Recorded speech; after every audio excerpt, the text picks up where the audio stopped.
तो चलिए चलते हैं आज की कहानी की ओर, जिसका नाम है श्रापित बंगला। संतोष एक स्कूल का टीचर था। संतोष का अभी भी तबादला देहरादून हुआ था। वो वहाँ इस सरकारी स्कूल के ही कमरे में लगभग करीब एक हफ्ते तक रहा। अब वो सोचने लगा कि क्यों न एक घर लिया जाए जहाँ वो अपनी बीवी बच्चों के साथ आराम से रह सके। एक दिन संतोष रोज की तरह क्लास में बच्चों को पढ़ा रहा था। पढ़ाते पढ़ाते वो टेबल पर रखा आज का अखबार देखने लगा। अखबार में बहुत सारे किराए के लिए घरों के एडवर्टाइजिंग थे। संतोष ने बहुत सारे एड देखे और उसको एक बंगला पसंद भी आ गया, जो देहरादून में उसके स्कूल से लगभग 8 किलोमीटर की दूरी पर राजपुर रोड पर स्थित था। संतोष ने मन बना लिया था कि हो ना हो अब इसी बंगले में को लेना है, क्योंकि बाकी सभी घरों से इसका किराया भी बहुत कम था और एड में जिस तरह से हिसाब से ये बंगला बताया जा रहा था उस हिसाब से घर भी बहुत बड़ा और आलीशान नजर आ रहा था। और उसके बाद स्कूल जैसे ही खत्म हुआ, संतोष अपने रूम पर जाकर खाना वगैरह खाकर सबसे पहले उसने अपने अखबार में जो एड देखा था उसमें दिए गए फोन नंबर पर फोन लगाया। फोन लगाते ही संतोष ने कहा, सर आप अपने बंगले का एड दिया था, अखबार में वो मुझे चाहिए किराए के लिए। दूसरी तरफ से आवाज आई, हाँ ठीक है, आप देख सकते हो, एक बार आओ और फिर जब तक आपका मन करे तब तक आप इसमें रह सकते हो। फिर संतोष ने आज शाम को ही उस बंगले को देखने के लिए कह दिया और शाम को लगभग 4 या 4:30 बजे के करीबन संतोष अपने रूम से निकला और वहां पर जाकर उसने उस मकान मालिक को फोन करके बता दिया और मकान मालिक ने आकर संतोष को बंगला खोलकर हर जगह से दिखाया और संतोष बंगले के हर तरफ घूम घूम कर देख रहा था और यही सोच रहा था कि कितना अच्छा बंगला है, इतने अच्छे रेट में मिल गया। सच में बंगला बहुत बड़ा और बहुत ही आलीशान था। फिर उसके बाद संतोष ने मकान मालिक से कहा, सर ये बंगला कितने दिनों से खाली है? फिर मकान मालिक ने कहा, यह लगभग 1 साल से खाली पड़ा है। फिर संतोष ने कहा, यह तो शहर में बहुत बढ़िया है और रेट भी इसका बहुत अच्छा है, फिर भी क्यों खाली है? फिर मकान मालिक ने थोड़ा मुस्कुराते हुए कहा, सबका अपना अपना मन है, शुभ और अशुभ, और इसके अलावा ज्यादा कुछ बताया नहीं। उसके बाद संतोष ने किराए वगैरह की सारी बात करी और 2 से 3 दिन के अंदर यहाँ अपनी फैमिली के साथ शिफ्ट होने को कहा। उसके बाद संतोष ने रूम पर पहुंचते ही उसने अपने वाइफ को फोन में सारी बात बता दी कि एक बंगला देख लिया है, अब यहीं पर आ जाओ। संतोष की वाइफ भी बहुत खुश थी और अगले ही दिन वो भी नैनीताल से देहरादून आ गई थी। संतोष की वाइफ और उसकी एक छोटी बच्ची दोनों बहुत खुश थे और संतोष भी उसी दिन स्कूल में पढ़ाने के लिए नहीं गया था। संतोष ने अपनी वाइफ को बताया कि उसने जो बंगला देखा है वो बहुत बड़ा और बहुत आलीशान है, वहाँ हमें और कुछ भी ले जाने की जरूरत नहीं है, घर के काम की सारी चीजें हैं वहाँ पर, इसलिए बस हमें सीधा वहाँ सिर्फ शिफ्ट होना है। उसकी वाइफ ने कहा, चलो फिर अब कब चलेंगे? संतोष ने हंसते हुए कहा, हाँ हाँ अभी मैं टैक्सी बुक कर रहा हूँ, फिर हम तीनों उस बंगले में चले जाएंगे। उसके बाद संतोष ने टैक्सी बुक करी और थोड़ी देर में टैक्सी वाला टैक्सी लेकर आ गया। संतोष ने टैक्सी वाले को एड्रेस बताया और वो उसकी वाइफ और बच्ची तीनों समेत टैक्सी में अपना सामान वगैरह रखकर बैठ गए। संतोष टैक्सी वाले के साथ आगे ही बैठा हुआ था। संतोष ने कहा, आप यहीं के रहने वाले हो? टैक्सी वाले ने कहा, मेरा नाम गुड्डू है और सर मैं यहीं पर ही रहता हूँ, यूपी का हूँ पर कई सालों से यहाँ रहता हूँ और टैक्सी चला रहा हूँ। टैक्सी वाले ने बात ही बात में पूछा कि आप उधर कहाँ जा रहे हो?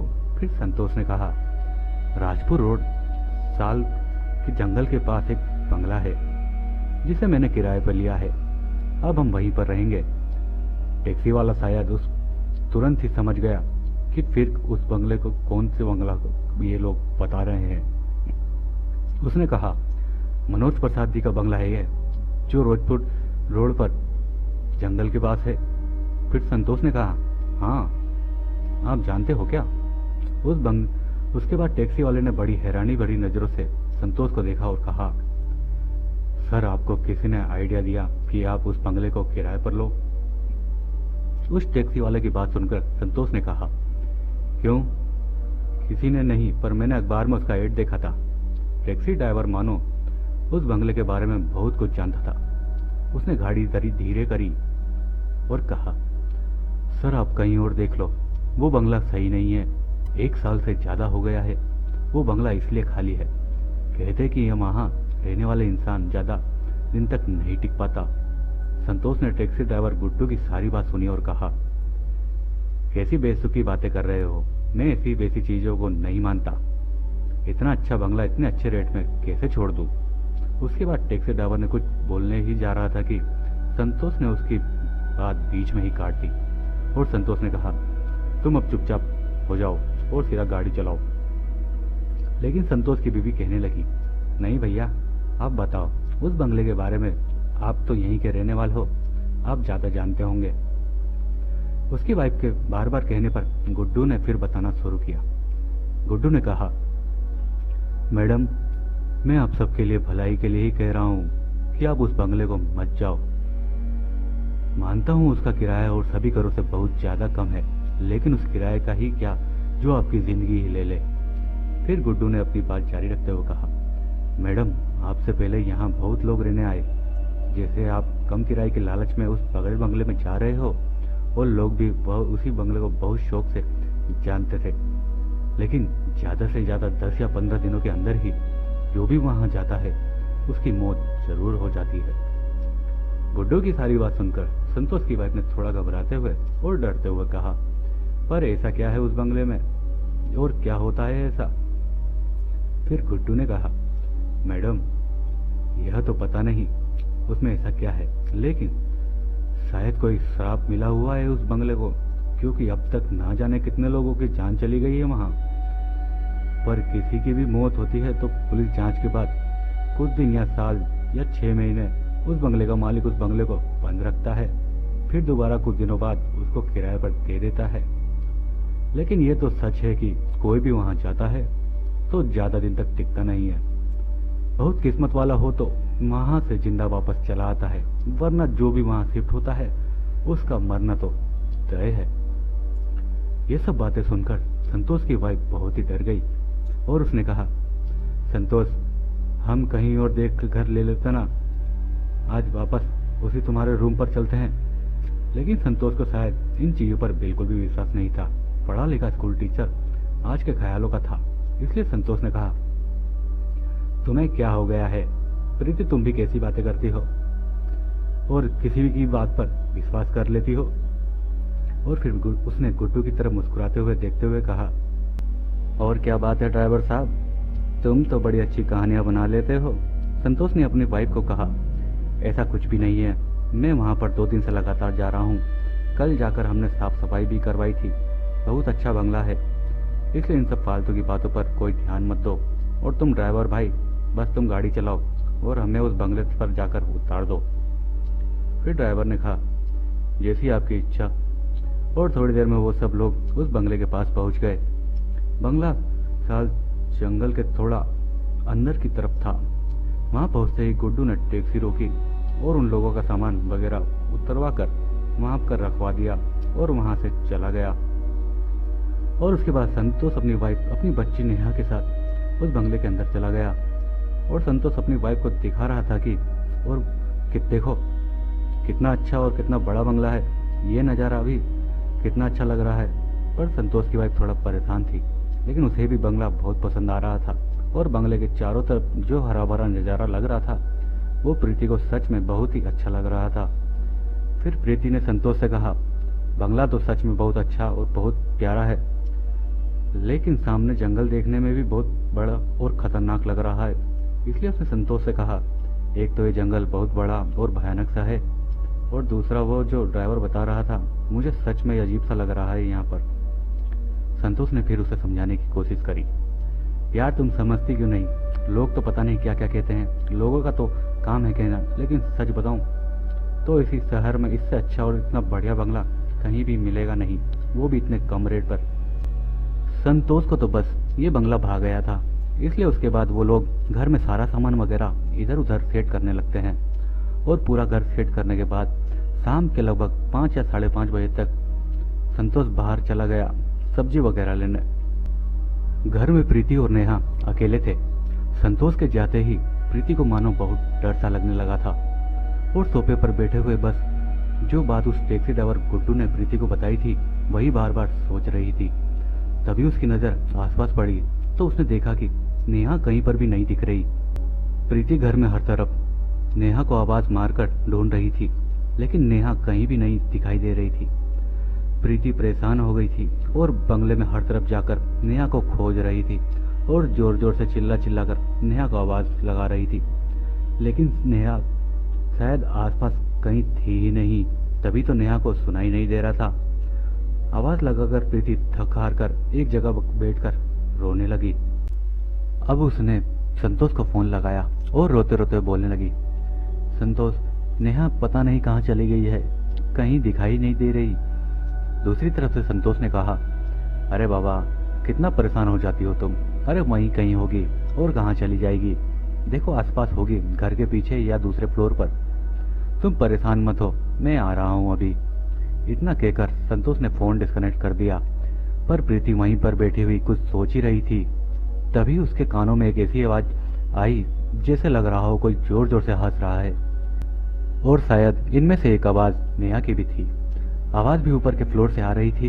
प्रीति भागते हुए ऊपर के फ्लोर पर जाने लगी, लेकिन वो यह सोच रही थी कि नेहा को कैसे पता ऊपर भी घर है, क्योंकि अभी तक तो प्रीति भी ऊपर के फ्लोर पर नहीं गई थी।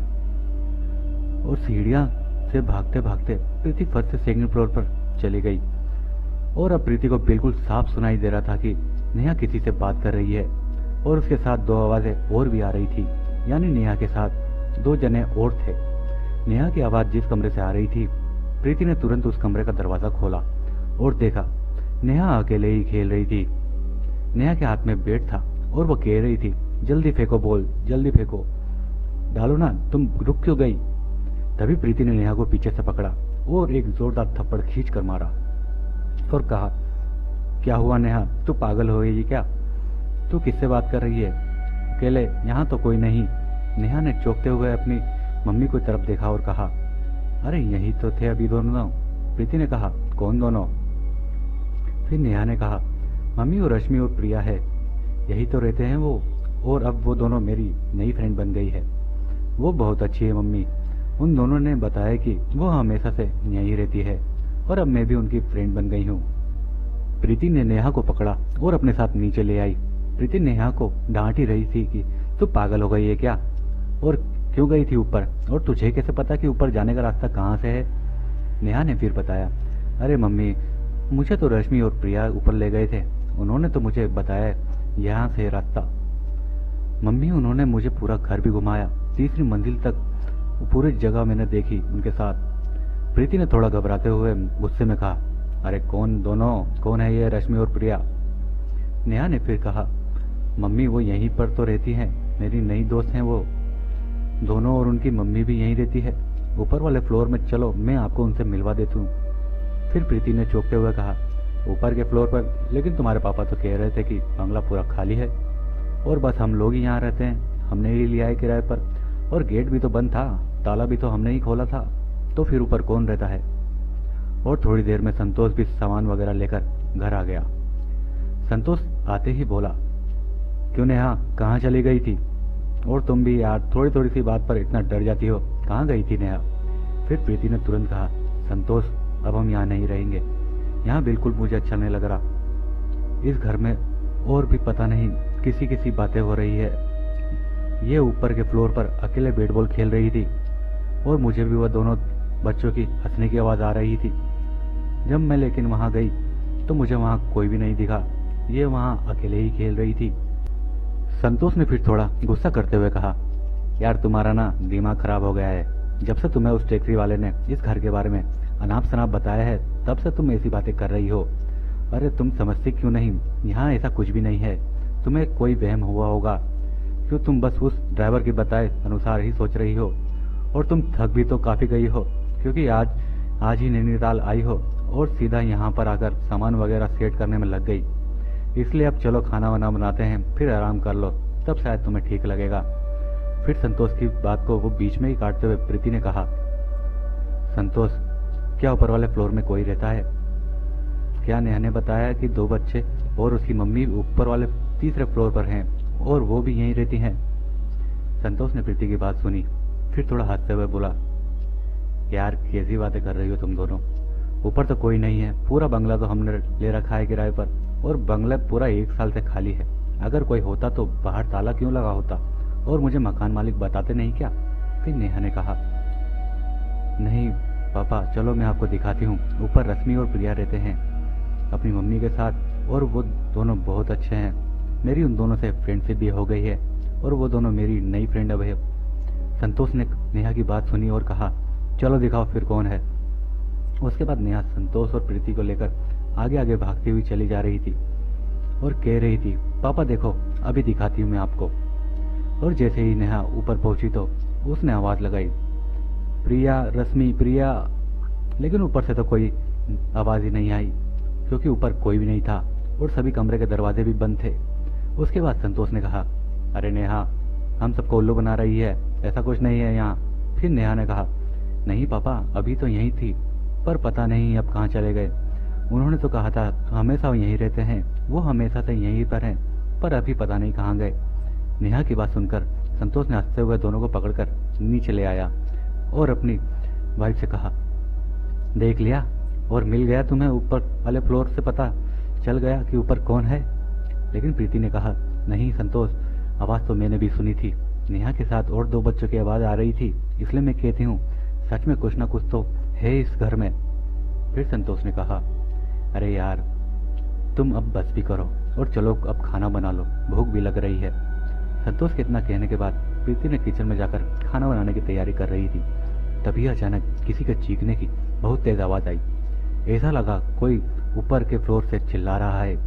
आवाज बहुत तेज सुनाई दे रही थी और प्रीति को ऐसा लग रहा था जैसे कोई औरत चिल्ला रही हो।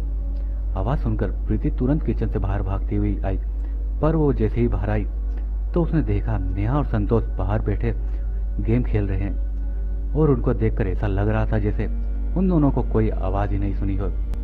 तभी संतोष ने प्रीति को देखा, पर प्रीति को देखकर ऐसा लग रहा था जैसे उसके मानो तो होश ही उड़ गए थे और वो बिल्कुल डरी सहमी सी लग रही थी। फिर संतोष ने पूछा, क्या हुआ? तो उसने डरते हुए जवाब दिया, संतोष, वो ऊपर किसी के चीखने की आवाज आ रही थी। संतोष, कोई तो है ऊपर। फिर संतोष ने प्रीति को संभालते हुए कहा, अरे कोई नहीं है, कहीं किसी की आवाज नहीं आई। लेकिन प्रीति मानने को तैयार नहीं थी और वो यही कह रही थी कि ऊपर कोई है, मैंने आवाज साफ साफ सुनी है, कोई औरत सीख रही थी और ऐसा लग रहा था जैसे वो दर्द से तड़प रही हो। संतोष ने फिर कहा, अरे बाबा चलो कोई बात नहीं, एक बार देख कर आ जाता हूँ मैं। इतना बोलकर संतोष ऊपर जा रहा था, तभी प्रीति ने कहा, नहीं मैं भी चलूंगी, अकेले मुझे बहुत डर लग रहा है। अब इस घर में ऐसा लगता है कोई ना कोई है आसपास। पर संतोष तुम समझ ही नहीं रहे हो, ये घर ठीक नहीं है। फिर संतोष ने कहा, अरे यार चलो तुम भी चलो मेरे साथ, तुम भी ऊपर देख लो अब। पर दोनों ने जैसे ही ऊपर जाकर देखा तो ऊपर कोई भी नहीं था। फर्स्ट फ्लोर, सेकंड फ्लोर, कहीं पर भी कोई नहीं था। लाइट जलाकर दोनों ने ऊपर पूरा घर छान मारा। फिर संतोष ने कहा, तुम्हारा कोई वहम था, वो चलो अब भी तुम्हारे साथ किचन में चल हेल्प करता हूँ। प्रीति तुम फालतू में डर रही हो क्योंकि तुम माँ थकी हुई हो, इसलिए तुम परेशान हो रही हो। खाना खाकर सो जाओ आराम से, कल सुबह सब ठीक लगेगा। उसके बाद संतोष प्रीति के साथ किचन में जाकर खाना बना रहा था और तभी प्रीति की नजर पड़ी कि नेहा फिर से आसपास नहीं थी। तभी उसने संतोष से कहा, नेहा कहाँ चली गई? फिर संतोष ने कहा, बाहर बैठी होगी, वो नहीं डरती तुम्हारी तरह। प्रीति ने फिर कहा, नहीं उसको भी बुला लो, जाओ उसको भी लेकर आओ। संतोष को गुस्सा तो आ रहा था लेकिन क्या करता। फिर उसने कहा, अच्छा अभी आया। इतना बोलकर संतोष आवाज लगाते हुए बाहर जाने के लगा, पर उसे वहां नेहा कहीं नहीं दिख रही थी। तभी उसे ऐसा लगा जैसे घर के पीछे गार्डन की तरफ से कोई आवाज आ रही हो और ऐसा लग रहा था जैसे वहां बच्चे खेल रहे हो। तभी प्रीति ने संतोष के पास आकर कहा, देखा मुझे भी ऐसी आवाजें आ रही थी। नेहा फिर से चली गई उनके लोगों के पास। उसके बाद प्रीति और संतोष भागते हुए घर के पीछे गार्डन की तरफ पहुंचे तो उन्होंने देखा कि नेहा तो वहां पर अकेले बैठी हुई थी। संतोष ने नेहा के पास जाकर उसे पकड़ा और कहा, बेटा क्या हुआ? यहाँ क्यों आई? नेहा ने फिर कहा। अरे कुछ नहीं पापा, मेरी नई फ्रेंड थी ना रश्मि और प्रिया, उनके साथ खेल रही थी। फिर संतोष ने कहा, बेटा यहाँ तो कोई नहीं है, तू किसकी बात कर रही हो? नेहा ने जवाब दिया, पापा अभी तो वो दोनों यहीं पर थे, पर आप लोग के आते ही वो दोनों जाने कहाँ चले गए। उन्होंने कहा है वो बस मुझसे ही बातें करेंगे और बस वो मेरी ही दोस्त हैं। तभी यह देखकर प्रीति रोने लगी और संतोष पर चिल्लाने लगी, देखा मैंने तुमसे कहा था ना इस घर में मत आओ, यहाँ पर कुछ अजीब है। सही कह रहा था वो टैक्सी ड्राइवर, लेकिन तुम्हें तो किसी बात समझ में नहीं आती। संतोष ने फिर प्रीति से कहा, प्रीति चलो खाना खाकर सो जाते हैं। तभी नेहा ने कहा, पापा मैं अब थोड़ी देर में आऊंगी, अभी मैं अपनी फ्रेंड के साथ और खेलूंगी।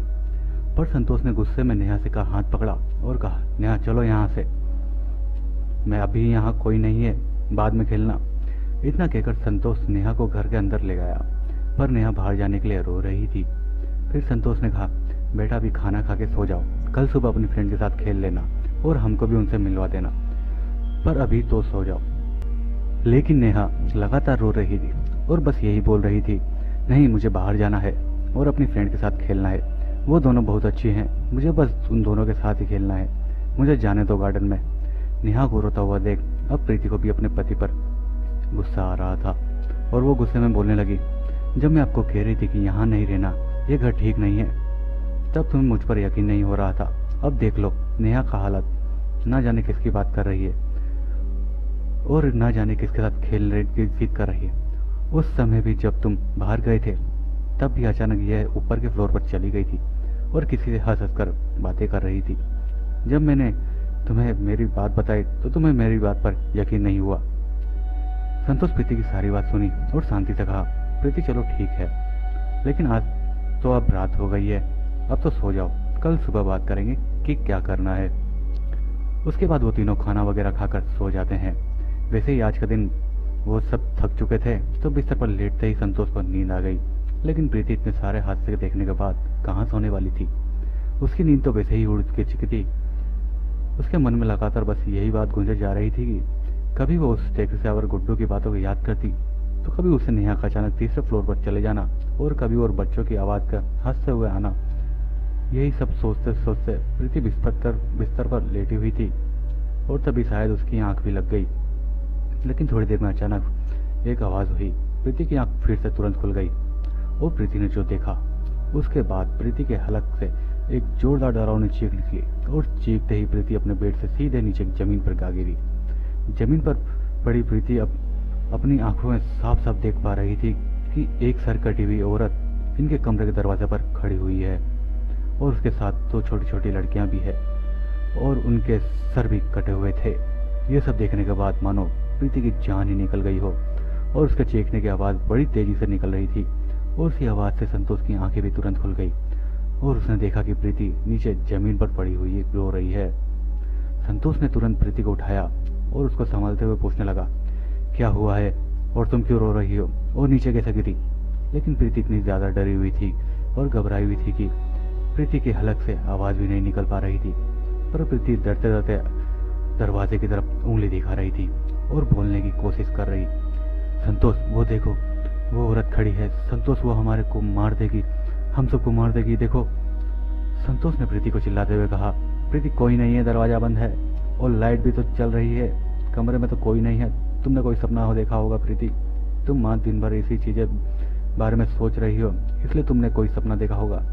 लेकिन प्रीति लगातार बस यही बताने की कोशिश कर रही थी, संतोष नहीं वहाँ कोई और है, देखो वहाँ ध्यान से देखो। पर संतोष ने प्रीति को बड़े ही प्यार से संभाला और कहा, मैं हूं ना, और बताओ कहाँ है कोई, कुछ भी तो नहीं है यहाँ। उसके बाद प्रीति ने फिर से दरवाजे की तरफ डरते डरते देखा तो सच में वहाँ कोई नहीं था। लेकिन प्रीति बहुत ज्यादा ही डर चुकी थी इसलिए वो बस रोए जा रही थी और यही कह रही थी कि नहीं संतोष मैंने देखा है, एक औरत इसके दरवाजे की कुंडी खटखटाने की से मेरी आवाज आँख खुल गई और मैंने देखा एक सर कटी औरत और उसके साथ दो सर कटे बच्चे दरवाजे पर खड़े थे। संतोष समझ चुका था कि आज दिन भर इस बंगले के बारे में जो गलत गलत बातें प्रीति के दिमाग में बैठी हुई हैं उसका ही कोई असर हुआ है और उनसे कोई डरावना भयानक सपना देखा होगा। उसके बाद संतोष ने प्रीति को अपने साथ ही सहलाते हुए सुला दिया। फिर सुबह लगभग 5 बजे के करीबन संतोष की आंख खुली तो संतोष ने देखा प्रीति और नेहा अभी सो रही हैं।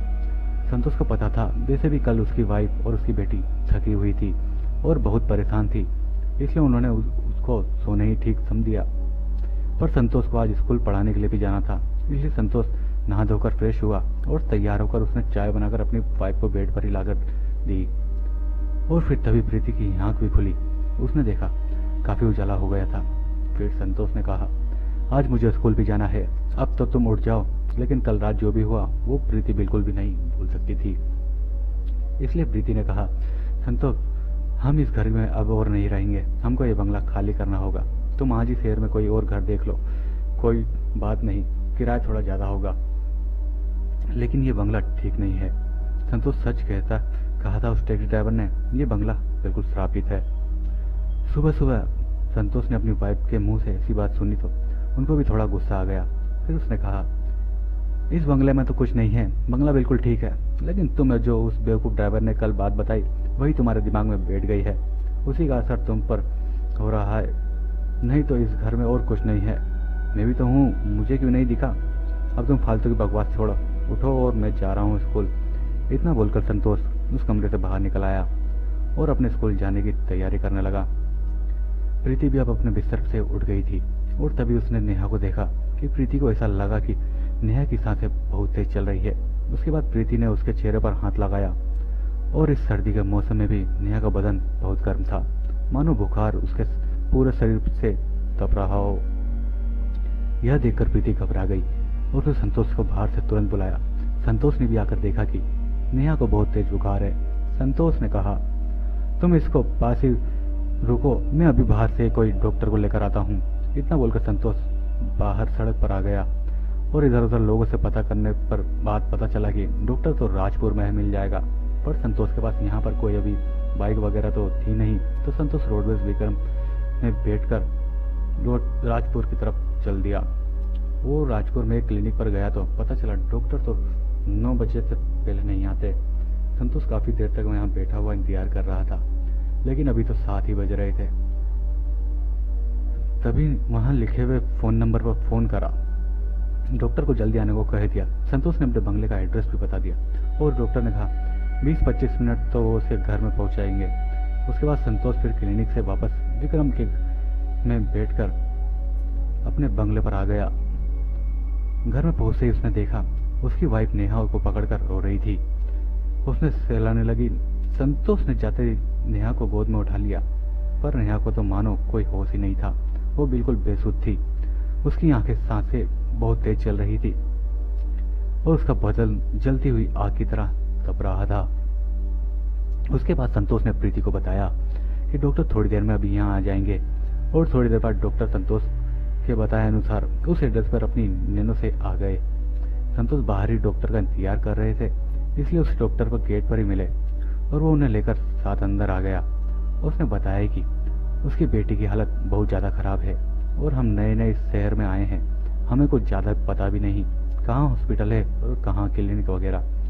पर डॉक्टर जैसे ही बेडरूम में आए जहाँ नेहा लेटी हुई थी, तो आश्चर्य की बात तो यह थी कि नेहा जो अब तक बहुत गंभीर हालत में थी, उसकी हालत बहुत खराब थी।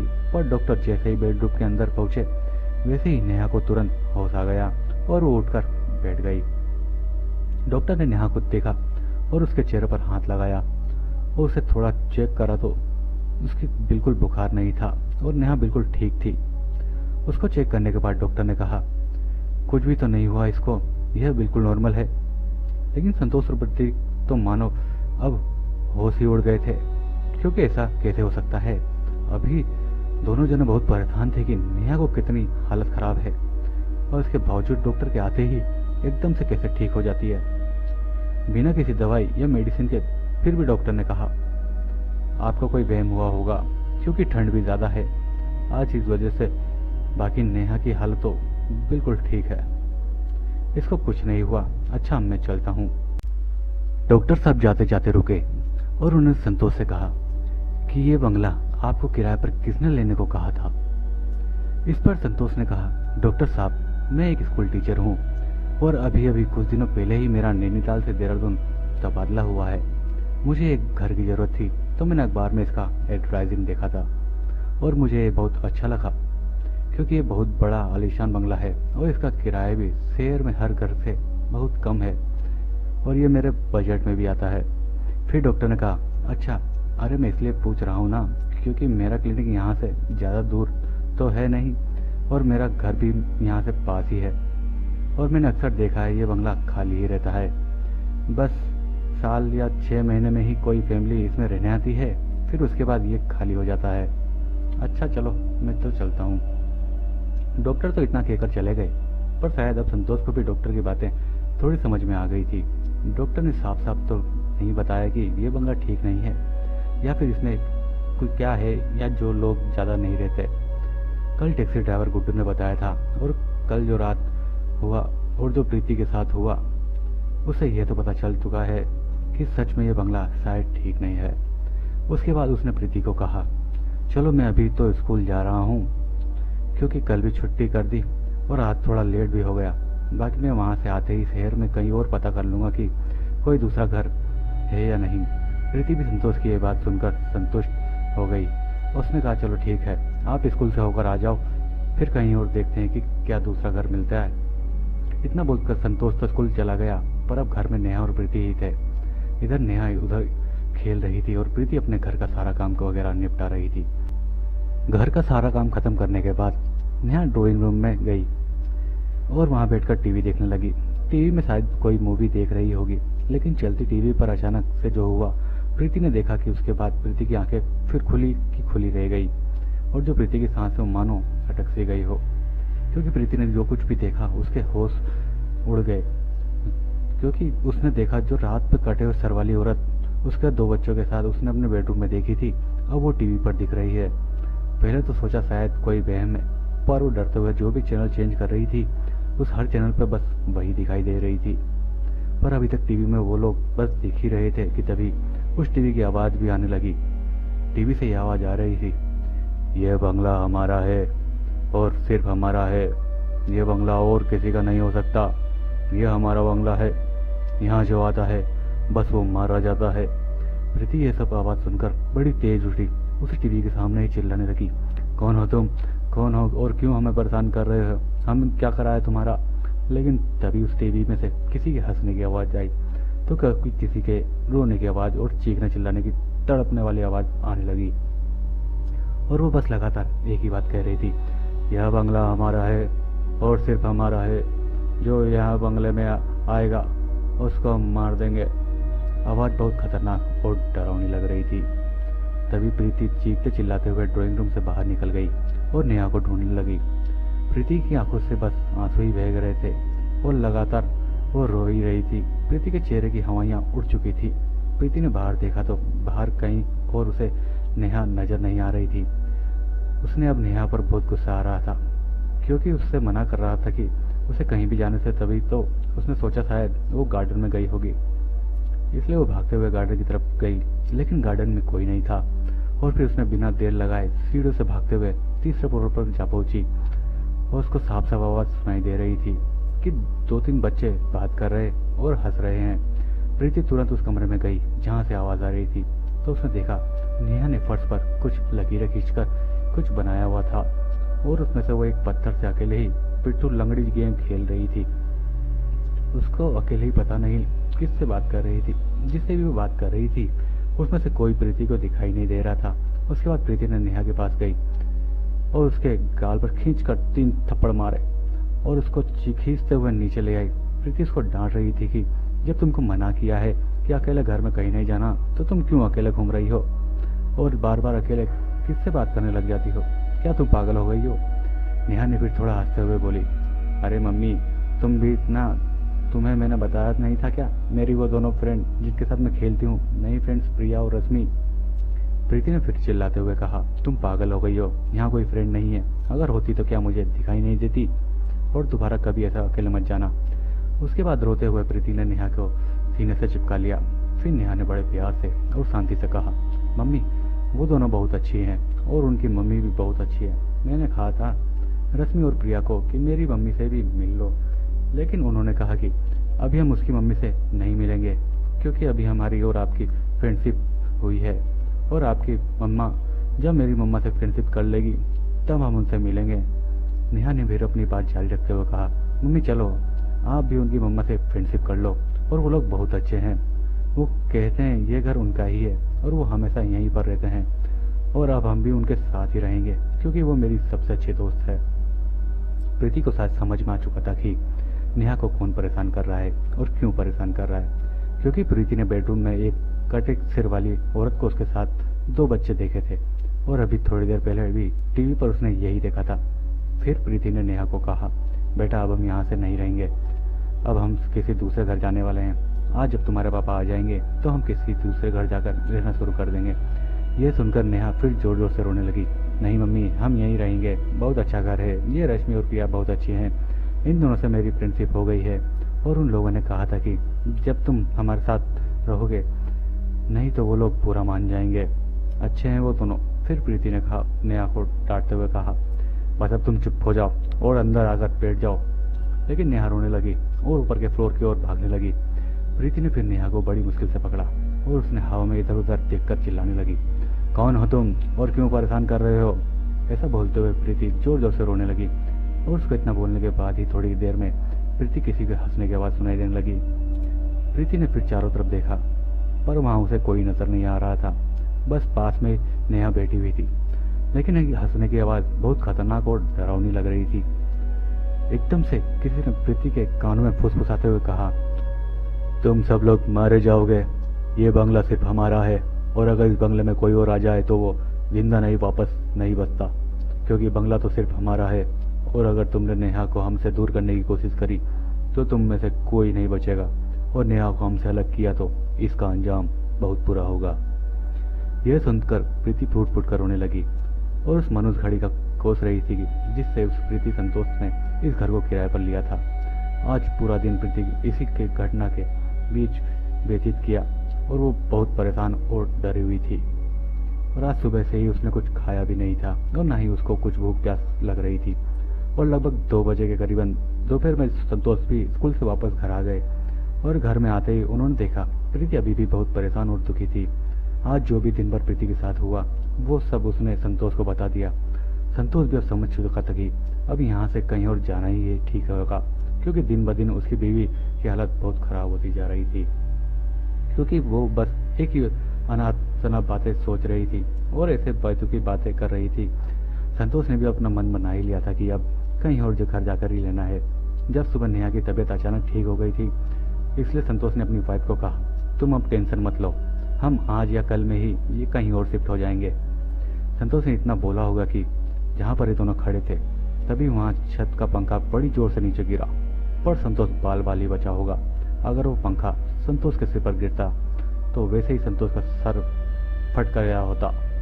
और देखते ही प्रीति ने कहा, संतोष ये बंगला बहुत अशुभ है, क्योंकि कल हम यहाँ आए थे और कल से ही हम यहाँ बहुत अजीब चीजें हो रही है। फिर प्रीति ने संतोष को वो बात बताई जो उसके कान में धीरे से आई थी कि अगर नेहा को हमसे अलग किया गया तो कोई नहीं बच पाएगा, तुम सब मारे जाओगे। अब संतोष भी समझ चुका था कि यहाँ रुकना बिल्कुल भी ठीक नहीं है, इसीलिए संतोष ने उसी दिन वाला अखबार फिर से देखा और जितने भी घरों के एडवर्टाइजिंग उसमें थे उन सब पर उसने बारी बारी से फोन लगाया, परंतु अब कोई सा भी घर खाली नहीं था, क्योंकि कोई घर का मालिक किसी ने कहा कि ये घर आज ही बुक हुआ है और किसी ने कहा ये घर कल ही बुक हो चुका था। तो अब संतोष के सामने कोई और चारा नहीं था। तभी संतोष को एक और एड दिखा, तो संतोष ने उस नंबर पर फोन लगाया तो उस मकान मालिक ने कहा कि हमारे यहाँ तो अभी कोई गेस्ट आए हुए हैं जिन्हें हमने अपने उसी घर में रोका हुआ है और वो लगभग 3 से 4 दिन तक रुकने वाले हैं, अगर आप चाहें तो उसके बाद घर आ सकते हैं। उसके बाद संतोष ने सारी बात अपनी वाइफ को बता दी, पर प्रीति इसकी बात की चिंता थी कि 3-4 दिन कैसे कटेंगे यहाँ। फिर प्रीति ने कहा, संतोष जब तक हम दूसरे घर में शिफ्ट नहीं हो जाते तब तक तुम स्कूल की छुट्टी ले लो प्लीज़, क्योंकि अकेले हम यहाँ नहीं रह पाएंगे। संतोष ने भी प्रीति को इतना परेशान देखते हुए हामी भर दी, लेकिन प्रीति को इस बात की थोड़ी खुशी तो थी कि चलो कम से कम दूसरा घर तो मिल ही गया, बस भगवान ये 3-4 दिन सही से बिगड़ जाए। फिर संतोष की प्रीति से कहा, चलो अब घर तो मिल ही गया है, 3-4 दिन बाद शिफ्ट हो जाएंगे ना। अब एक काम करते हैं, आज कहीं बाहर घूमने जाते हैं, जिससे शायद तुम्हारा मूड भी ठीक हो जाए। फिर प्रीति ने कहा, हाँ ठीक है, आज डिनर बाहर ही करके आएंगे। इसके बाद लगभग 4 बजे संतोष ने प्रीति से कहा, चलो अब तैयार हो जाओ डिनर करने के लिए। फिर नेहा ने कहा, पापा हम घूमने जाएंगे बाहर, ये बात अपनी फ्रेंड को भी बता दूं मैं, उन्हें अभी बोल कर आती हूँ कि हम घूमने जा रहे हैं, पापा उनको भी ले चलें क्या हम। इतना ही कहा होगा नेहा ने। फिर प्रीति का पारा पूरी तरह से हाई हो गया। फिर चिल्लाते हुए उसने कहा, इस लड़की का दिमाग खराब कर दिया है, ये लड़की पागल हो गई है, जब से यहाँ आई है पता नहीं किन लोगों से बुलाने की बात कर रही है और किन लोगों से उनके दोस्ती कर ली है।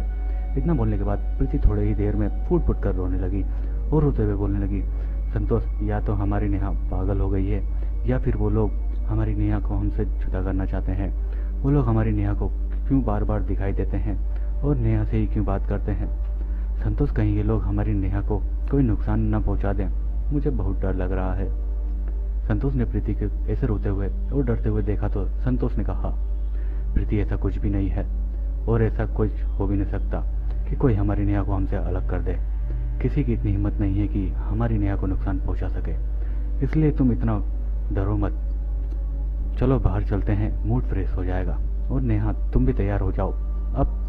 हाँ इसी फालतू बात बकवास बिल्कुल करना ही ना, क्योंकि फ्रेंड को नहीं बुलाना ना ही किसी और को बुलाना है। जल्दी आओ, तैयार हो जाओ। थोड़ी ही देर में प्रीति और नेहा दोनों रेडी हो गए और इन तीनों के गेट के पास पहुंचते ही नेहा ने संतोष के हाथों पर अपना हाथ छुड़ाया और बहुत तेजी से घर के पीछे जो एक बड़ा सा गार्डन था उस पर भागने लगी। संतोष नेहा के पीछे ही भाग रहा था और आवाज लगा रहा था। संतोष और प्रीति दोनों यही बोल रहे थे, नेहा रुक जाओ, कहाँ जा रही हो? नेहा क्या हुआ तुमको, क्या हुआ, बोलो ना नेहा, रुको। लेकिन नेहा बिना कुछ बोले ही बस रोते हुए गार्डन की तरफ भागी जा रही थी। तभी संतोष वहीं पर रुक गया और उसने प्रीति को भी वहीं रोक दिया। फिर उसने कहा, 1 मिनट रुकना, देखते हैं किससे मिलने जा रही है, आज देखते हैं कौन है जो हमारी नेहा को इतना परेशान कर रहा है। पर प्रीति कह रही थी, नहीं संतोष, नेहा को पकड़ लो, वो लोग हमारी नेहा को कहीं कोई नुकसान ना पहुंचा दे। मेरी बात मानो संतोष, ये वही सरकटी बच्चे और उनकी माँ है, इसलिए नेहा को ले जाओ यहाँ से, जल्दी जाओ। लेकिन संतोष इस समय पूरे गुस्से में था और चिल्लाते हुए बोलने लगा, आखिर क्या किया है हमने इन लोगों का, क्यों ये हमारे साथ ऐसा कर रहे हैं, आज देख लेने दो कौन है, तो फिर मैं बताता हूँ इनको कि मैं बहुत गुस्से में था। गुस्से में आग बबूला होकर मैं गार्डन के पास जा ही रहा था। संतोष के मुंह में जो आ रहा था वो मैं वही बोले जा रहा था। संतोष ने फिर कहा, देखता हूँ आज इनके सर कटे हैं पर हम सब काट दूंगा। संतोष अपना अनाप शनाप बोले ही जा रहा था पर उसकी वाइफ लगातार रोते हुए बोल रही थी, नहीं नेहा को लेकर आओ। पर संतोष ना तो नेहा को पकड़ने जा रहा था और ना ही प्रीति को गार्डन में जाने दे रहा था। लगभग 10 मिनट तक संतोष वहीं खड़ा था और प्रीति संतोष के साथ ही थी। और थोड़ी देर में नेहा किसी से कुछ बात करने लगी। इस संतोष ने भी सुना, लेकिन संतोष ने कहा, वहाँ नेहा के अलावा कोई भी नहीं दिखाई दे रहा, बस आसपास नेहा की ही आवाज दे रही है। उसके बाद संतोष ने प्रीति की तरफ देखा तो वो अपना सर अपने घुटनों के नीचे कर दबाकर बैठी हुई रो रही थी। फिर संतोष ने उसे जोर से चिल्लाते हुए प्रीति को कहा, देख लो किससे बात कर रही हो तुम, दोनों ने परेशान कर रखा है, मुझे यहाँ कोई भी ठीक नहीं है। और नेहा बस अकेले ही बड़बड़ाई जा रही है। और एक तो तुम पता नहीं क्यों अनाप शनाप बताती हो कि ये देखो वो देखा, क्या देखा, पता नहीं क्या क्या देखे जा रही हो। नेहा को पता नहीं क्या हो गया है, आज मैं ही किसी का डॉक्टर के पास ले चलता हूँ। संतोष के चिल्लाने से प्रीति ने जैसे ही ऊपर देखा तो प्रीति के होश ही उड़ गए। फिर प्रीति जोर से चीखते हुए बोली, यही है, देखो ये संतोष यही है वो लड़कियां जिनको मैंने देखा था उस टाइम, इनका सर कटा हुआ है पर वो बिल्कुल ठीक है। संतोष को देखो, ये वही लड़कियां हैं। प्रीति के मुंह से ये सब सुना तो संतोष तो वैसे ही गुस्से में था, इसलिए उसने प्रीति के गाल पर खींचकर एक थप्पड़ मार दिया और कहा, तुम दोनों को पता नहीं क्या हो गया है, यहाँ कोई भी नहीं है, मुझे क्यों नहीं दिख रहा? तुमने तो मुझे 2 दिन से बेवकूफ़ बना रखा है, परेशान कर रखा है, अब मैं तुमसे दुखी हो गया हूँ। शायद प्रीति समझ चुकी थी कि संतोष को वो दोनों लड़कियां नहीं दिख रही है, बस उसको ही नजर आ रही है और नेहा भी उनसे बात कर रही थी। तभी संतोष ने नेहा को बड़ी जोर से आवाज मारी, नेहा पागल हो गई हो क्या, जल्दी आओ इधर। उसके बाद नेहा ने अब शायद अपनी बात खत्म कर भागते हुए अपने पापा के पास आई, पर संतोष तो बहुत गुस्से में था तब उसने नेहा को भी खींच कर एक थप्पड़ मार दिया। उसके बाद नेहा रोने लगी और उसने कहा, पापा मुझे गेट पर आंटी ने नहीं जाने दिया था, और रश्मि और प्रिया की मम्मी ने, और मैं अभी प्रिया और रश्मि से बात कर रही थी और उन्हें बता रही थी कि आज बाहर घूमने जा रहे हैं। फिर संतोष ने दांत पीसते हुए कहा, हो गई बात तुम्हारी, अब चलो। अब संतोष का मूड तो खराब हो ही गया था, लेकिन उस वक्त जो थोड़ा बाहर जाने का चाहता था वो भी शांत हो गया था। अब संतोष ये भी सोच रहा था कि अब उसे नेहा और प्रीति को किसी मानसिक डॉक्टर को दिखाना पड़ेगा। लेकिन उस टाइम संतोष, प्रीति और नेहा बंगले से तो बाहर आ गए, लेकिन अभी भी संतोष गुस्से में ही था और प्रीति लगातार रो ही रही थी। इसलिए संतोष प्रीति पर चिल्लाते हुए बोला, अब ये रोना धोना बंद करो, क्योंकि मैं खुद परेशान हो गया हूँ। तुम लोगों के इस बर्ताव से पता नहीं कौन सी बात तुम्हारे दिमाग में बैठ गई और तुम पता नहीं क्या अनाप शनाप सोचती रहती हो, जिससे तुम्हें इतनी प्रॉब्लम हो रही है। हम कल ही किसी डॉक्टर से मिलकर उससे बात करेंगे। प्रीति को पता था कि संतोष अब उसको किसी मानसिक रोगी की तरह ही देखेगा, लेकिन प्रीति तो सब जानती थी कि उसके साथ इतने दिनों से जो भी हो रहा है वो कोई दिमाग में बैठी हुई किसी की बात का असर नहीं और ना ही उसका वहम है। पर वो संतोष को कैसे समझा पाएगी कि प्रीति सच कह रही है, क्योंकि संतोष ने अपनी आंखों से देखा नेहा ने बस हवा में ही बात कर रही है, और संतोष ने भी तो अभी तक ऐसा कुछ भी महसूस नहीं किया था जिससे उसे पता चल पाता कि सच में यह बंगला स्थापित है या नहीं। इस बंगले की वजह से प्रीति और नेहा की ऐसी हालत हुई है। लेकिन संतोष पढ़ा लिखा था और आज के ख्यालों का था, और ऊपर से स्कूल टीचर। उसको पता था कि अब ज्यादा प्रीति और नेहा पर इस बात से जुड़ा कोई भी सवाल करना ठीक नहीं होगा। वो तीनों बाहर घूमने जाने के लिए सड़क पर खड़े किसी बस का इंतजार कर रहे थे, और थोड़ी देर में बस आई और वो तीनों बस में बैठ गए और लगभग 5:30 बजे घंटा पकड़ पे उतरे। फिर संतोष प्रीति और नेहा को देहरादून शहर में हर जगह घुमा रहा था, क्योंकि प्रीति पहली बार इस शहर में घूम रही थी और अब उसको भी अच्छा लग रहा था। अब शायद उसका मूड भी सही हो गया था। थोड़ी देर में वो तीनों मार्केट के अंदर गए तो वहाँ बहुत सारे टॉयज की दुकानों पर देखकर नेहा जिद करने लगी, पापा मुझे टॉयज चाहिए। संतोष ने भी कहा, क्यों नहीं, बिल्कुल चलो। और उसके बाद वो दुकान के अंदर चले गए। नेहा ने अपने लिए तो खिलौने लिए ही, और फिर उसने अपने पापा से कहा, आप रश्मि और प्रिया के लिए भी ले लो ना प्लीज पापा, उनके लिए भी ले लो। मैंने उनको कहा था जब हम घूम कर आएंगे तो उन दोनों के लिए भी मैं खिलौने लेकर आऊंगी, इसलिए आप उन दोनों के लिए भी ले लो। फिर संतोष ने कहा, बेटा हम आज उनके लिए बाद में ले लेंगे, पहले आप ले लो अपने लिए, बाद में ले लेंगे, ठीक है। लेकिन रेहा रोने लगी और जिद करने लगी, नहीं पापा उन दोनों के लिए भी ले लो, नहीं तो मुझे भी नहीं चाहिए। संतोष बहुत परेशान था, लेकिन वो करता भी क्या, क्योंकि दुकान में बहुत लोग थे। तो उसने कहा, ठीक है उनके लिए भी ले लो। उसके बाद जो दुकान से बाहर निकले, और अब संतोष ने नेहा को बहुत प्यार से समझाने लगा, बेटा तुम्हें क्या हो गया है, वहाँ कोई भी नहीं रहता, उस घर में सिर्फ हम ही लोग रहते हैं और कोई भी नहीं। प्रिया और रश्मि कोई नहीं रहता वहाँ पर। संतोष की बात बीच में ही काटते हुए प्रीति ने कहा, संतोष वही है प्रिया और रश्मि, शायद वो सिर्फ नेहा को ही दिखते हैं और नेहा से ही बातचीत करते हैं, क्योंकि मैंने जब भी उन्हें देखा सिर कटी हालत में वो लड़कियां वैसे ही थी, और जब आज गार्डन में देखा तो बिल्कुल सही हालत में नेहा के साथ खड़ी थी। इतना ही कहा होगा प्रीति ने तो संतोष को फिर से गुस्सा आ गया।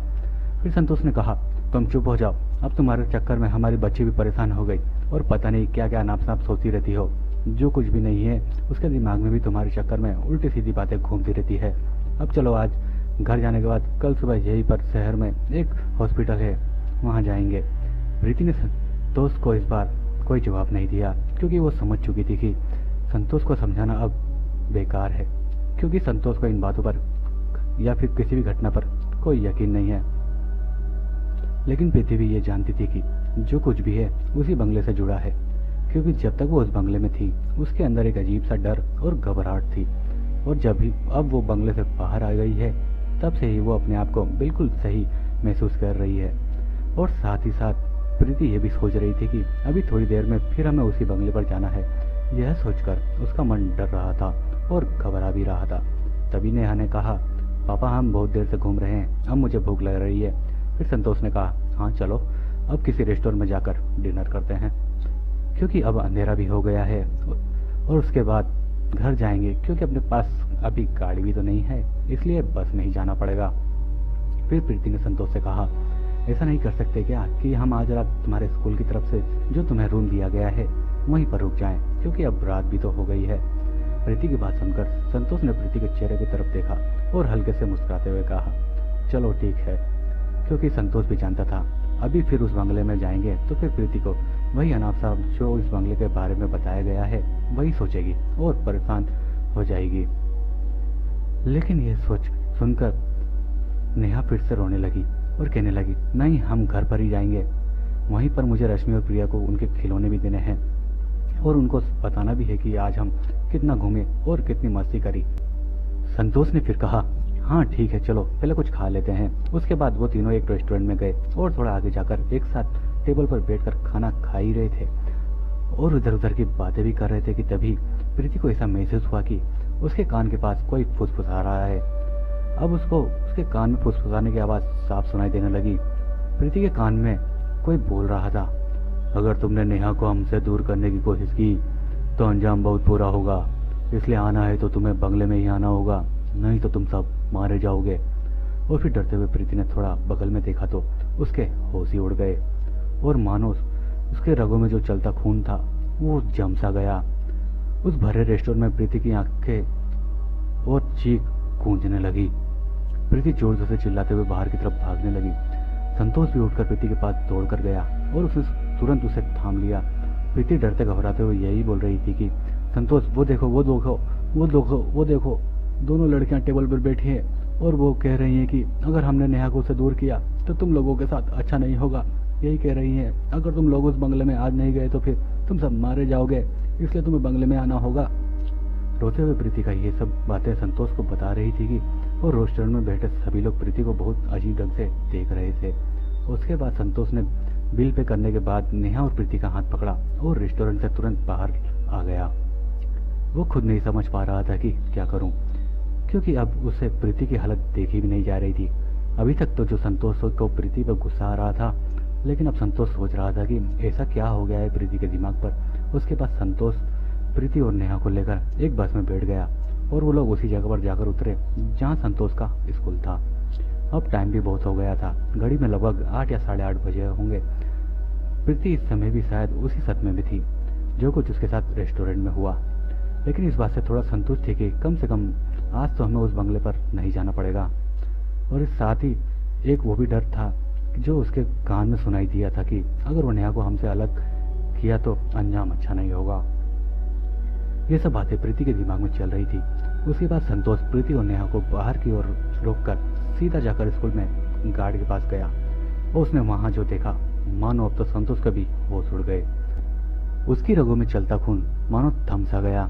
इतनी देर से जो सब संतोष प्रीति को यह समझाने की कोशिश कर रहा था कि ये यहाँ कुछ भी नहीं है, बस तुम्हारा वहम है और तुम्हारे दिमाग पर ही कोई गलत असर हुआ है, पर संतोष को भी आवाज हलक में उसके अटक गई और वहां से डरता हुआ वो वापस पीछे की तरफ भागा जहाँ बाहर नेहा और प्रीति खड़े हुए थे, क्योंकि उसने जो वहां देखा था वो सब देखने के बाद संतोष खुद अपनी आंखों पर विश्वास नहीं हो रहा था।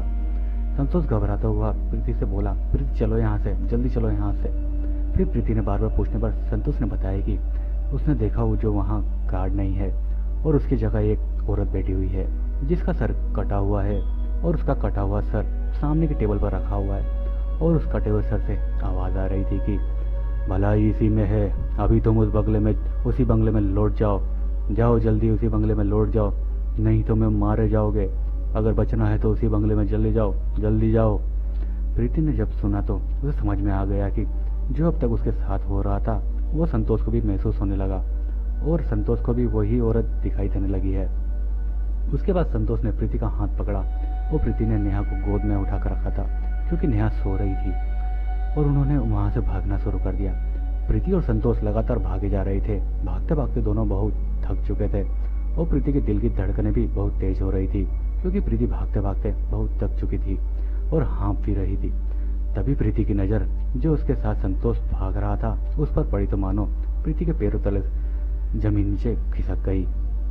उसके बाद प्रीति चीखने चिल्लाने लगी क्योंकि उसने देखा कि जिसके साथ वो हाथ पकड़ भाग रही थी वो एक औरत थी, कटे हुए सर वाली, और वो औरत थी उसी प्रीति ने कई बार देखा था। उसके बाद प्रीति ने एक झटके में हाथ छोड़ा और चीखते चिल्लाते हुए पीछे की तरफ भागने लगी। तभी प्रीति शायद किसी चीज से टकराई और जाकर बड़ी तेजी से सड़क पर आ गिरी। नेहा जो अभी तक सो रही थी, तभी उसकी गोद में उसकी नींद खुली और वो ये सब देखकर रोने लगी। नेहा रो रही थी और प्रीति के पास ही बैठी हुई थी, पर प्रीति उस समय शायद बेहोश हो गई थी। तभी नेहा ने सुना कि उसकी मम्मी के पास रखा फोन बज रहा है। नेहा ने तो फोन उठाकर बाहर निकाला तो उसको पता था कि शायद फोन उसके पापा का होगा, इसलिए उसने तुरंत फोन रिसीव कर लिया और रोते हुए कहा, पापा कहाँ हैं आप? दूसरी तरफ से संतोष ने कहा, नेहा कहाँ हो तुम लोग और तुम्हारी मम्मी कहाँ है? नेहा ने फिर बताया, मम्मी इधर गिरी हुई है, मम्मी के सर पर चोट लगी है, मम्मी नहीं उठ रही, पापा जल्दी आओ पापा। लगातार नेहा रोते हुए संतोष को फोन में बता रही थी कि संतोष को यह तो पता नहीं था कि किस तरफ गए हैं और कहाँ जाना है। नेहा और प्रीति दोनों ने संतोष को कई बार नेहा से पूछने की कोशिश की, कहीं पर नेहा ने यही कहा, नहीं पापा मुझे नहीं पता, मम्मी यहाँ पर गिरी हुई हैं, उन्हें चोट लगी है, आप जल्दी आ जाओ। उसके बाद संतोष और उसका स्कूल का गार्ड दोनों भागते हुए इधर उधर जा रहे थे। संतोष ने अपने गार्ड को कहा कि तुम नीचे की तरफ जाओ, मैं ऊपर की तरफ देखता हूँ। संतोष ऊपर राजपुर रोड की तरफ भाग रहा था और लगातार आवाज लगा रहा था, नेहा प्रीति, प्रीति नेहा, नेहा नेहा प्रीति नेहा। शायद नेहा ने अपने पापा की आवाज सुनी हो और वो भी वहीं से आवाज लगाने लगी, पापा पापा हम सब यहाँ हैं, आ जाओ पापा। संतोष ने शायद नेहा को देख लिया था क्योंकि सड़क पर प्रीति गिरी हुई थी और नेहा उसके साथ ही थी। उसके बाद संतोष भागता हुआ उसके पास गया और उससे कहा, क्या हुआ और तुम लोग यहाँ कैसे आए? नेहा ने कुछ नहीं बताया, बस वो रोए जा रही थी। उसके बाद संतोष ने अपने प्रीति को गोद में उठा लिया और उसे बेहोशी की हालत में लेकर स्कूल के पास गया। फिर संतोष ने प्रीति के चेहरे पर पानी के छींटे मारी तो थोड़ी देर में ही प्रीति को होश आ गया और प्रीति होश में आते ही फिर से रोने लगी और संतोष की तरफ देखते हुए चिल्लाने लगी, छोड़ दो हमें, छोड़ दो हमें, क्या हमने क्या किया है तुम्हारा, मत मारो हमें, छोड़ दो। संतोष ने फिर प्रीति को अपने सीने से चिपका लिया और चिल्लाते हुए कहा, क्या हो गया है प्रीति, क्या कर रही हो तुम, मुझसे क्यों डर रही हो? लेकिन प्रीति की आंखों से आंसू नहीं रुक रहे थे और प्रीति मानो संतोष से ही डर रही हो, पर संतोष से अपनी बिल्कुल दूरी नहीं होने दे रहा था। उसके बाद बहुत कोशिश कर और समझाने के बाद प्रीति ने शायद समझ लिया कि हाँ यह वह उसका संतोष ही है, तो उसने जो भी उसके साथ हुआ वो सारी बातें संतोष को बताई। यह सुनते ही संतोष के तो रोंगटे खड़े हो गए क्योंकि संतोष तो वो उसी गार्ड के साथ रूम में था और वो रूम की चाबी ढूंढ रहे थे और चाबी ढूंढते ढूंढते बहुत देर हो गई और चाबी नहीं मिली तो उसने बाहर निकल कर देखा तो प्रीति और नेहा कहीं नहीं थे। संतोष ने बताया कि उसने सोचा कि शायद आसपास ही कहीं होंगे, पर ढूंढने के बाद भी जब नहीं मिले तो उसने फोन किया और नेहा ने फोन उठाया। तब जाकर हमें पता चला कि तुम लोग उधर राजपुर रोड की तरफ थे और तुम्हारे सर पर चोट लगी थी। ये देखकर मैं तुमको उठाकर यहाँ ले आया। लेकिन प्रीति ये समझ चुकी थी कि जो कुछ भी उसके साथ हुआ वो बहुत खतरनाक और अविश्वसनीय था।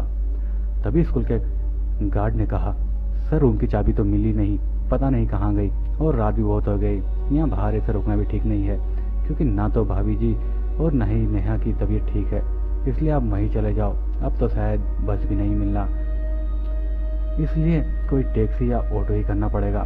फिर संतोष ने कहा, हाँ सही कह रहे हो, क्योंकि रात में यहाँ बाहर रुकना भी सही नहीं है। फिर संतोष ने अपने मन ही मन में सोचने लगा, प्रीति की हालत ज़्यादा सही नहीं है क्योंकि उसके सिर में भी चोट लगी हुई है और वो फिर से बंगले में जाने के नाम से और बेचैन हो जाए, यही सब वो सोच रहा था। लेकिन फिर भी संतोष ने प्रीति से बात करने की कोशिश करी और कहा, प्रीति हमको अभी उसी बंगले में ही जाना पड़ेगा क्योंकि हमारे पास अभी कोई और ऑप्शन नहीं है, यही रूम की चाबी थी, नहीं मिली और उसका लॉक भी तोड़ा नहीं जा सकता, इस वजह से रात में यहाँ हम और रुकना सही नहीं है।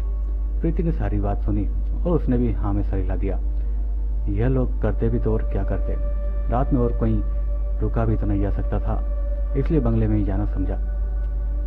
उसके बाद संतोष ने आसपास में पता करके एक ऑटो ढूंढ ही लिया और तीनों ऑटो में बैठकर बंगले की तरफ चले गए। लगभग 10 या 15 मिनट में वो लोग बंगले के उस पर पहुंच गए, लेकिन बंगले पर पहुंचते ही संतोष के तो होश ही उड़ गए।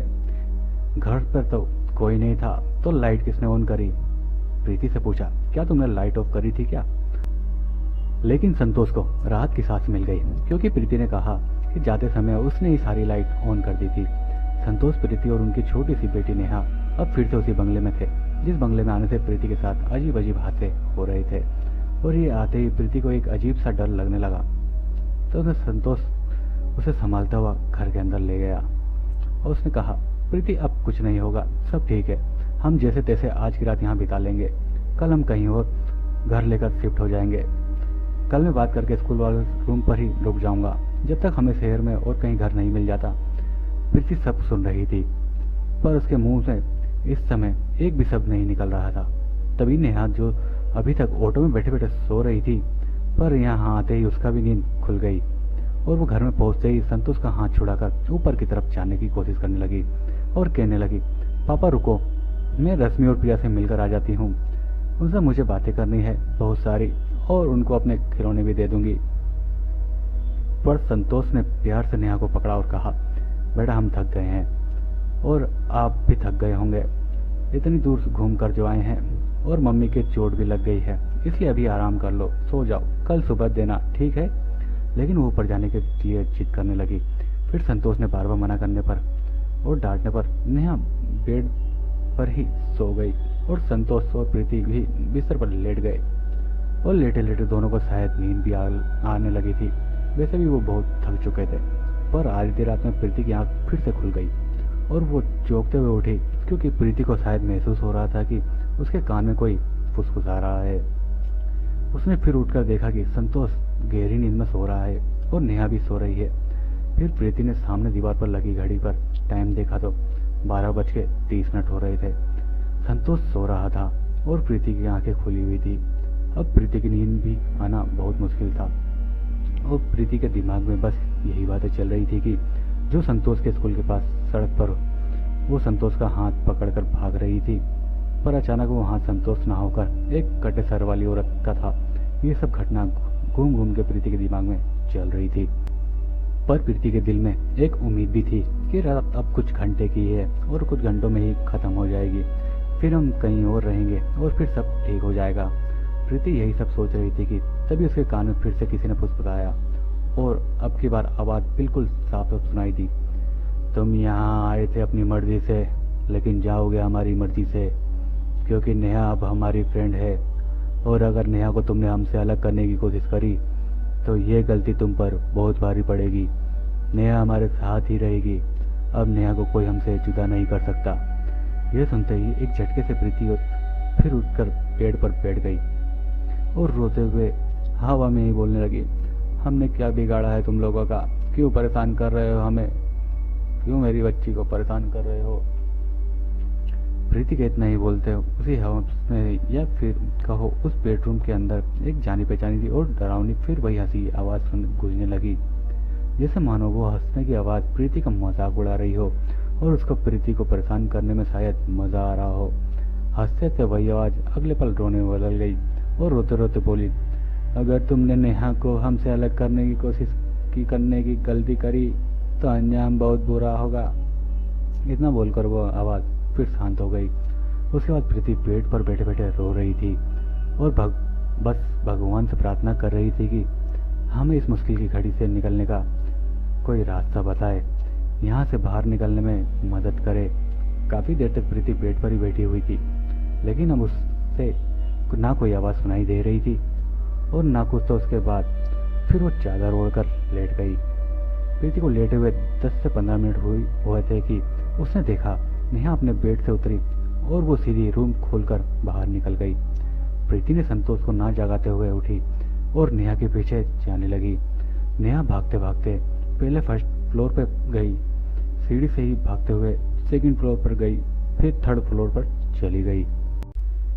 नेहा लगातार भाग रही थी और तीसरे फ्लोर पर पहुंचते ही उसने वहां पर एक कमरे का दरवाजा खोला और उस कमरे में से नेहा ने अपने आप को बंद कर लिया और प्रीति ने नेहा पीछे ही पीछे भागते हुए आ रही थी और उसने देखा कि नेहा ने अपने आप को उस कमरे में बंद कर लिया है और अंदर से दरवाजा भी बंद कर दिया है। और प्रीति उस कमरे के पास में पहुंचते ही बाहर से नेहा को आवाज लगाने लगी, नेहा नेहा दरवाजा खोलो, नेहा दरवाजा खोलो। प्रीति लगातार नेहा को आवाज लगा रही थी और दरवाजे को पीट रही थी, लेकिन नेहा को शायद इससे कोई फर्क नहीं पड़ रहा था क्योंकि अंदर से नेहा का कोई रिस्पॉन्स नहीं आ रहा था। प्रीति रोते हुए दरवाजा पीट रही थी, लेकिन ये कैसे हो सकता है कि प्रीति के इतना आवाज लगाने पर दरवाजा पीटने के बावजूद नेहा को कुछ सुनाई नहीं दे रहा। प्रीति पागलों की तरह अपने हाथ पैर को जमीन पर पटक रही थी और जोर जोर से रो रही थी।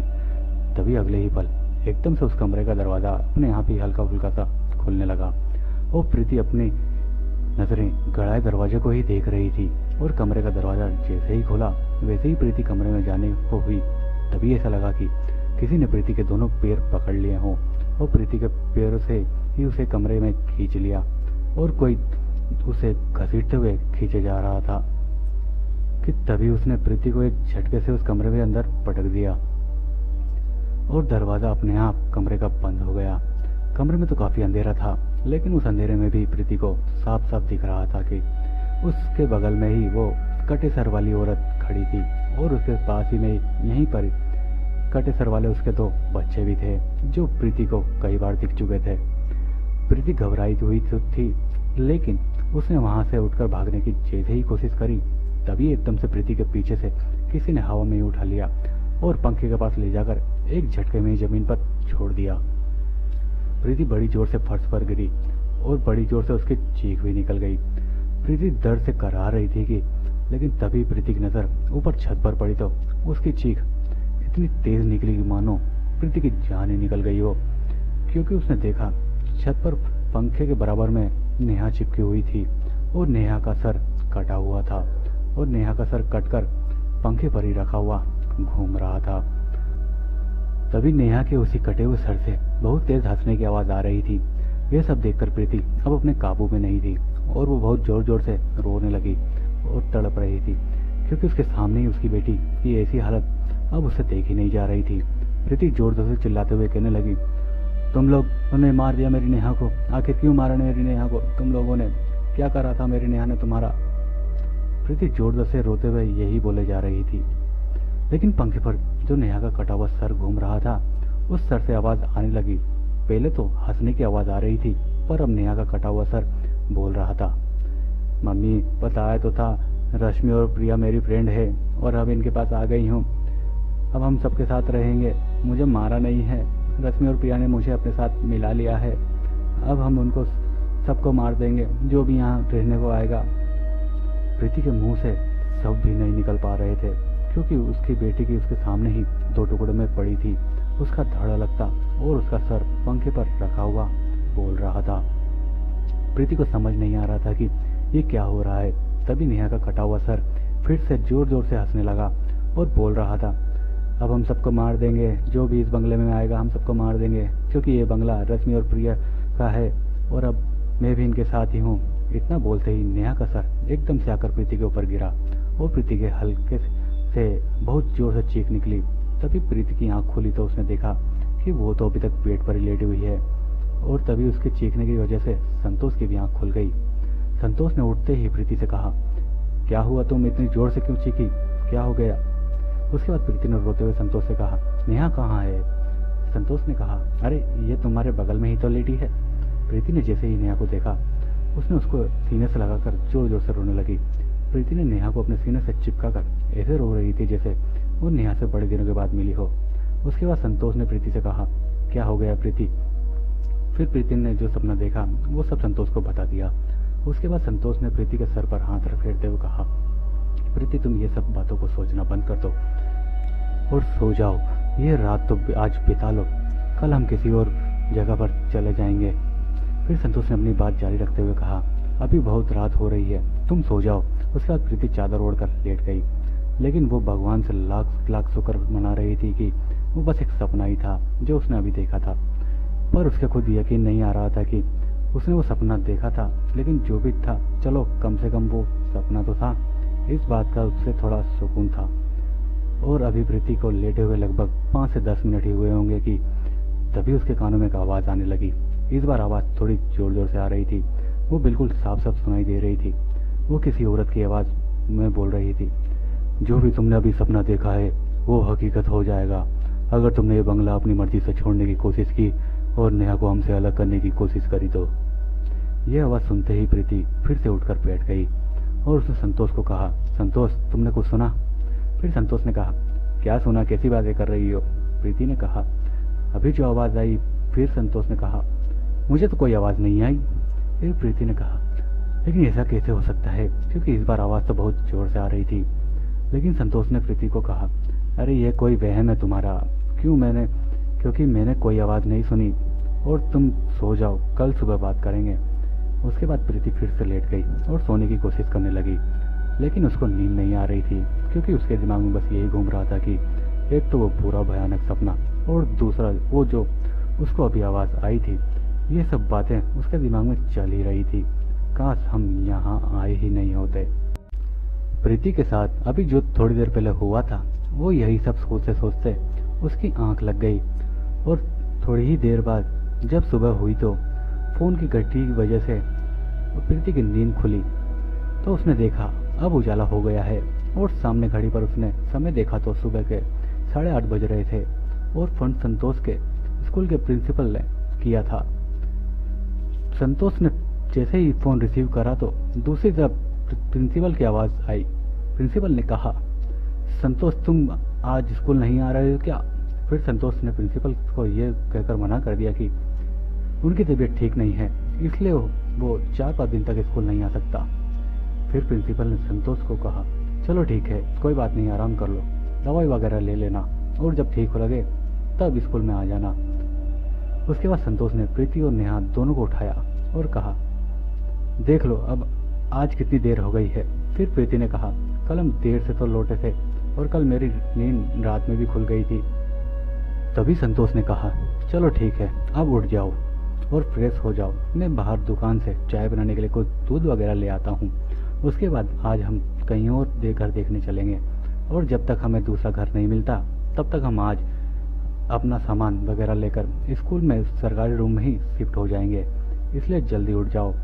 इतना कहकर वो संतोष घर के बाहर रोड पर दुकान पर चला गया, और जब संतोष वहाँ से वापस अपने घर की तरफ आ रहा था, तभी उसने देखा कि एक साधु बाबा उनके गेट पर खड़े होकर लगातार उस बंगले के अंदर ही देखे जा रहे थे।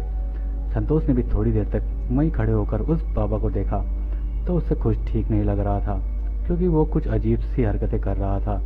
उसके बाद संतोष बाबा के पास गया और उसने कहा, हाँ बाबा, क्या हुआ, क्या देख रहे हो अंदर?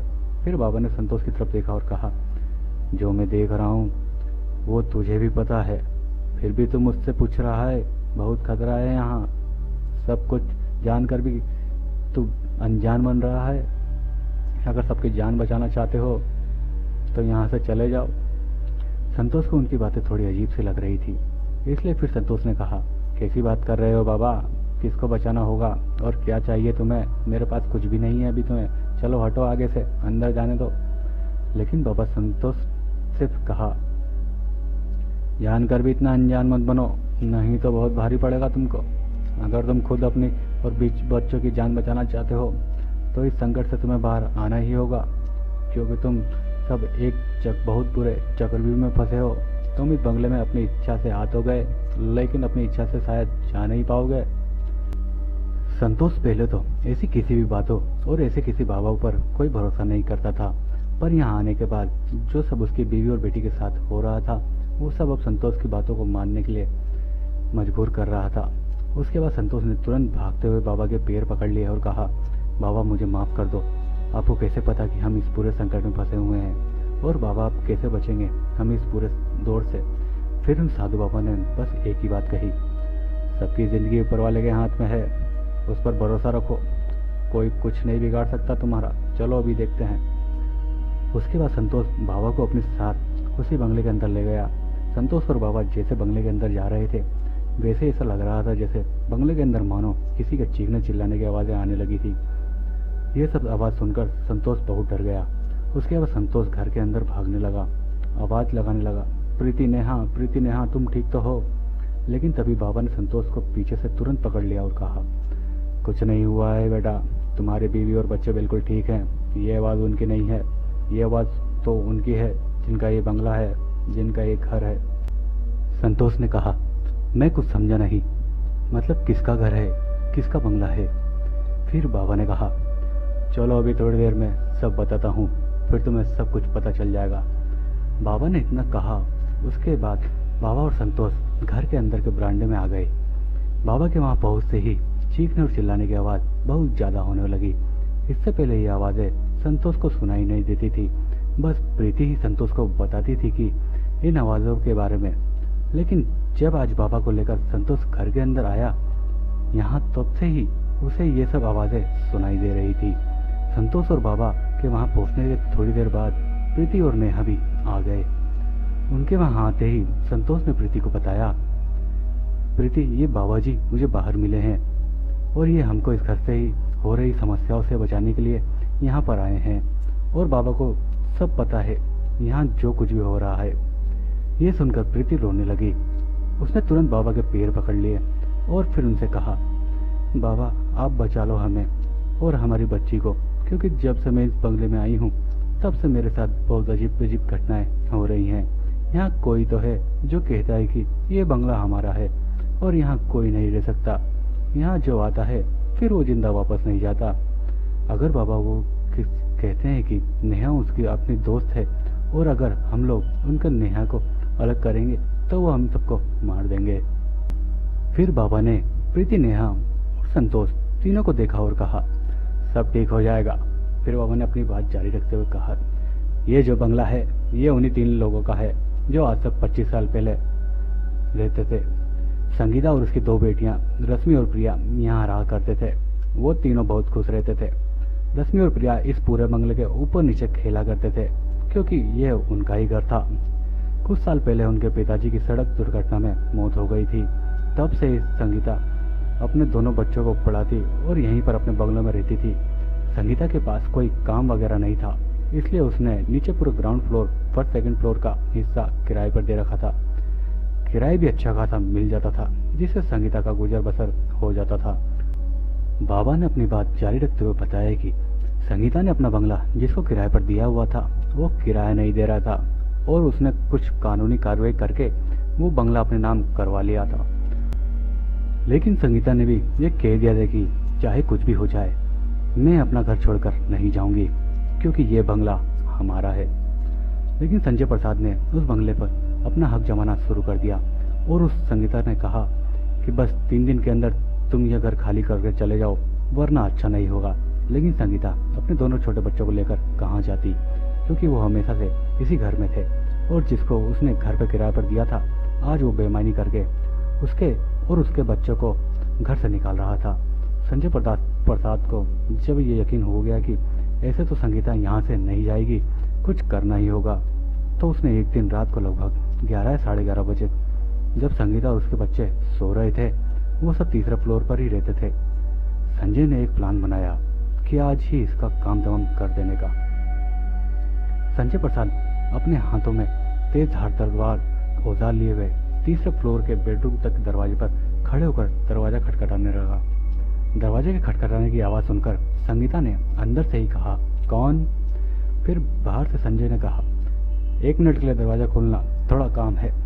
इन सब मंसूबों से बेखबर संगीता ने जैसे ही दरवाजा खोला वैसे ही संजय ने अपने हाथों में जो औजार लिया हुआ था उससे उसके लगातार संगीता की गर्दन पर चलाना शुरू कर दिया, जिससे फिर तुरंत संगीता की गर्दन कट गई। लेकिन गर्दन कटने से पहले यानी मारने से पहले संगीता ने कहा था कि तू जिस लालच की वजह से मुझे मार रहा है वो मेरा मंसूबा कभी कामयाब नहीं हो पाएगा, क्योंकि ये बंगला हमारा ही है और यहाँ कोई नहीं रह सकता। तू मुझे मार देगा लेकिन बाद में मैं भी तुझे मार दूंगी, मेरा ये तुझ पे श्राप होगा। ये आखिरी आवाज़ ही थी संगीता की, क्योंकि उसके बाद उसकी गर्दन कट चुकी थी और पूरे बेडरूम में खून ही खून हो गया था।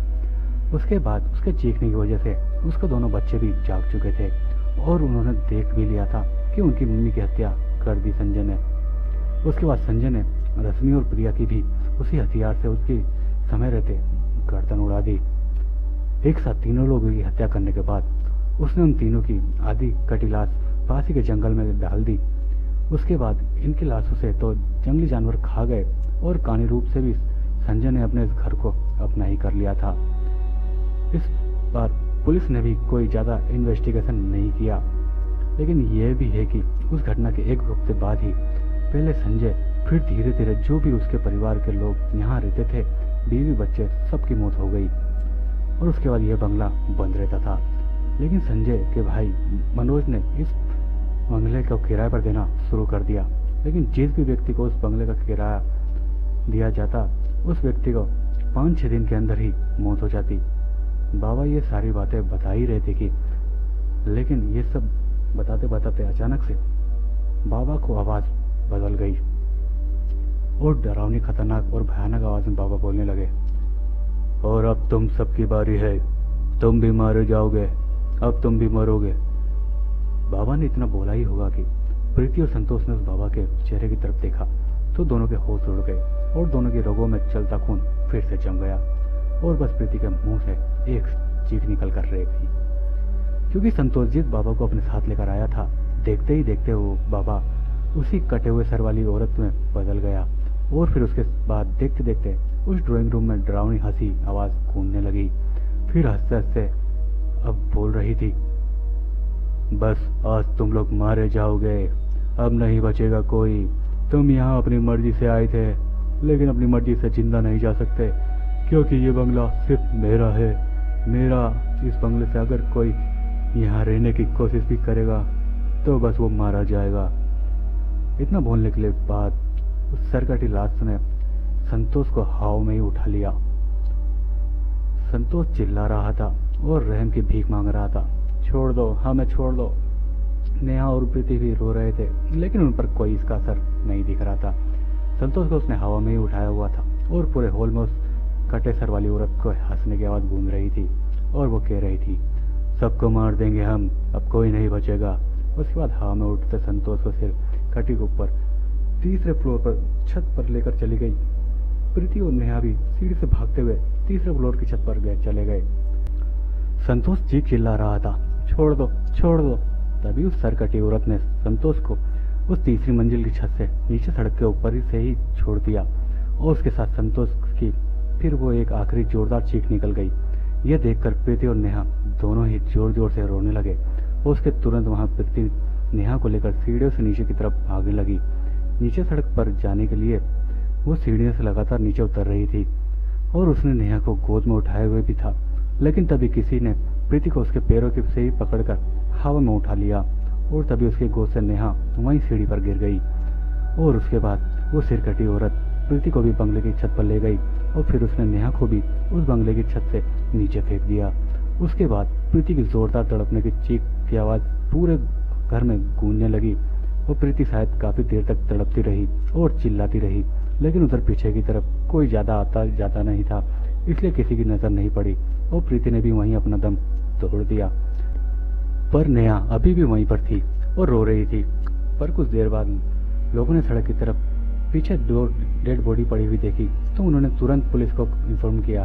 उसके बाद पुलिस ने वहां आकर जांच पड़ताल करी और लोगों ने भी बताया कि ये दोनों अभी इस बंगले में नए आए थे। उसके बाद पुलिस ने मकान मालिक मनोज को बुलाकर फिर उन्होंने बंगले के अंदर देखा तो वहां अंदर एक छोटी बच्ची यानी नेहा की भी लाश सीढ़ियों पर पड़ी हुई थी। आश्चर्य की बात थी कि नेहा का तो सर कटा हुआ था, यानी उस सर कटी हुई औरत ने संतोष और प्रीति को उस बंगले से बाहर फेंक दिया और नेहा को अपने साथ रख लिया क्योंकि नेहा उनकी फ्रेंड थी।